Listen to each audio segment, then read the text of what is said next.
Hola, buenos días a todos. Mi nombre es Gerardo Ariza, he sido vecino del Raval. Estoy un poco nervioso porque pensaba que iba a ser algo más pequeñito. Os felicito. Darle las gracias a Gala por haberme invitado. He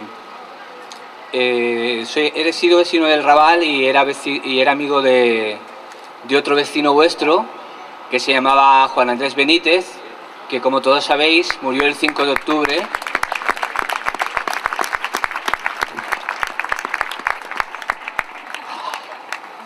Murió el 5 de octubre de 2013 en la calle Aurora, después de una reducción de los Mossos d'Esquadra. No pensaba escribir nada, pero estaba muy nervioso, así que esta mañana en el tren, mientras venía, he escrito unas notas que están mal escritas y tal, así que si me paro un momento, perdonadme.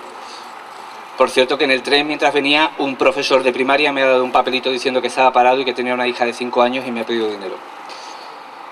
Quiero hablaros como amigo, porque a pesar de que se inició una acusación popular, como todos sabéis, a través de la campaña Justicia Juan Andrés, que hace que mi voz aquí hoy no sea importante, sino más bien todas las voces que componen esta campaña, hoy no vengo representando a esta campaña ni a nadie, sino solo como un vecino más, de tantos que luchan y lucháis por los derechos humanos. Quiero darle voz a este vecino que ya no tiene, porque se la quitaron dentro de este sucio juego de sustitución de las clases obreras por medias altas de este barrio, para perpetuar una visión del mundo ética y estética, donde los pobres no caben, y para perpetuar esa suerte de privilegios económicos que conllevan los procesos de gentrificación, tanto legales como ilegales. La muerte de Juan Andrés nos está preguntando en qué modelo de barrio, de ciudad, queremos vivir. Pero esta reflexión no debe quedarse en meros hechos pasivos. La muerte de Juan Andrés nos está invitando a todos a ser conscientes de que el camino está en nuestras manos. El cambio está en nuestras manos. Hay que empoderarse para poder empoderar a otros a través de unas nuevas estructuras, sobre todo educativas, que nos ayuden a buscar soluciones reales a la feroz vulneración que se está cometiendo contra los derechos civiles y contra los derechos humanos. La muerte de Juan Andrés, el ojo de Esther o de Carlas, la vida de Alí, de Yasir, de Pedro Álvarez y, cómo no, la de Patricia,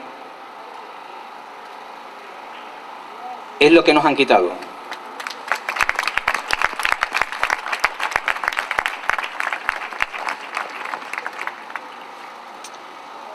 Lo que la ciudadanía considera un abuso de poder es un mensaje, es un ejemplo de nueva pedagogía necesaria de esta defensa de los derechos civiles que ahora nos quieren prohibir con la ley Mordaza.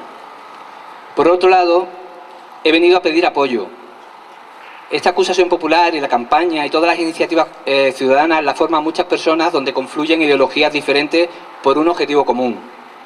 Yo os pido que no olvidéis, que no olvidemos a Juan Andrés, que a cualquiera que se siente en esos sillones desde donde se gestiona esta ciudad, vele por la justicia. No se olvide de aquellos que son agredidos o torturados y de los que ya no están. Que se preocupen por la justicia, que la justicia sea un poder separado del Ejecutivo.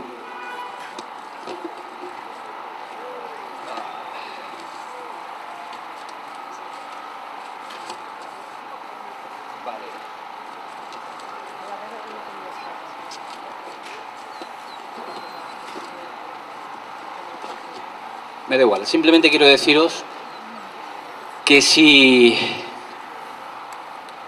como vecino que fui del Raval, no puedo estar más orgulloso de ese ejemplo de toma de conciencia y empoderamiento como tuvieron aquella noche los vecinos de la calle Aurora y ser tan valientes de sacar sus móviles y filmar a la policía.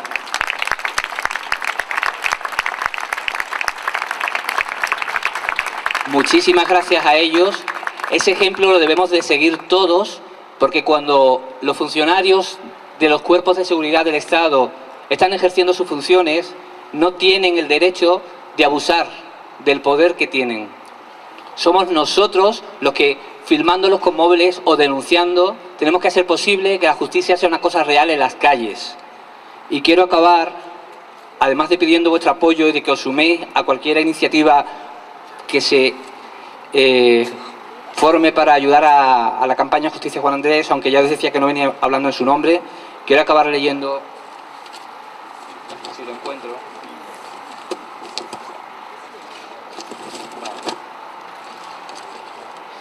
Vale, pues como decía Lemebel, el poeta chileno Marica, que murió ayer, no hay ausencia que deje quien llenó tantas habitaciones de letras maricas. He aquí, tú, partida, la partida de un grande, de una grande, de la grandeza. Hasta siempre, Lemebel, Juan Andrés, Patricia.